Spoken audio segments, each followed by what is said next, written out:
Hello friends. അപ്പോൾ ഇന്ന് നമ്മൾ പറയാൻ പോണത് കളങ്കാവൽ എന്ന സിനിമയെ പറ്റിയാണ്. സിനിമയിലേക്ക് കടക്കുന്നതിന് മുന്നായിട്ട് നിങ്ങൾക്ക് ഇഷ്ടപ്പെടുകയാണെങ്കിൽ സബ്സ്ക്രൈബ് ചെയ്യാനും ലൈക്ക് ചെയ്യാനും മറക്കരുത്. അപ്പോൾ നമുക്ക് കഥയിലേക്ക് തുടങ്ങാം. 2000ങ്ങളുടെ തുടക്കത്തിൽ കേരളത്തിലെ കോട്ടയംകുളം എന്ന ഗ്രാമത്തിൽ നടക്കുന്ന സംഭവങ്ങളാണ് ചിത്രം അവതരിപ്പിക്കുന്നത്.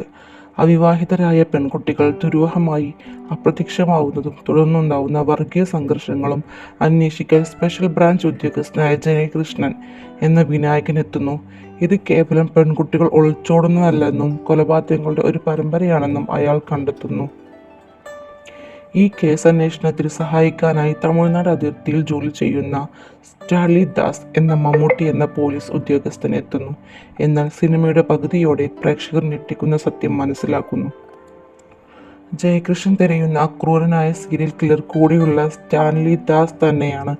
വിവാഹം വാഗ്ദാനം ചെയ്ത് സ്ത്രീകളെ പ്രലോഭിപ്പിച്ച് ലോഡ്ജുകളിൽ എത്തിച്ച ശേഷം ലൈംഗികമായി ചൂഷണം ചെയ്യുകയും തുടർന്ന് ഗർഭനിരോധന ഗുളിക എന്ന വ്യാജോന സനൈഡ് നൽകി അവരെ കൊലപ്പെടുത്തുകയുമാണ് സ്റ്റാൻലിയുടെ രീതി. ഏകദേശം 30ഓളം സ്ത്രീകളെ ഇയാൾ കൊലപ്പെടുത്തുന്നതായി വെളിപ്പെടുത്തുന്നു. വിദ്യ എന്ന പെൺകുട്ടി സ്റ്റാൻലിയുടെ കയ്യിൽ നിന്ന് രക്ഷപ്പെട്ടതോടെയാണ് അന്വേഷണം അവനിലേക്ക് എത്തുന്നത്. ഒരു ലോഡ്ജിൽ വെച്ച് ജയകൃഷ്ണൻ സ്റ്റാൻലിയെ നേരിടുന്നു. കടുത്ത പോരാട്ടത്തിനൊടുവിൽ സ്റ്റാൻലിയെ ജയകൃഷ്ണൻ കീഴ്പ്പെടുത്തുന്നു.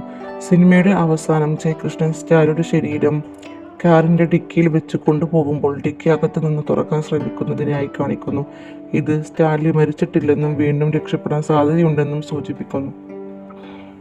സിനിമയുടെ ഭൂരിഭാഗം സമയം നായകനെ പോലെ പെരുമാറുന്ന സ്റ്റാൻലി ദാസ് തന്നെയാണ് അക്രൂരനായ സീരിയൽ കില്ലർ ജയകൃഷ്ണൻ തിരിച്ചറിഞ്ഞ് 30ഓളം സ്ത്രീകളെ സൈനൈഡ് നൽകി കൊലപ്പെടുത്തിയ സ്റ്റാൻലി പിടികൂടാൻ നീക്കണമെന്ന ക്ലൈമാക്സിൽ നടക്കുന്നത്.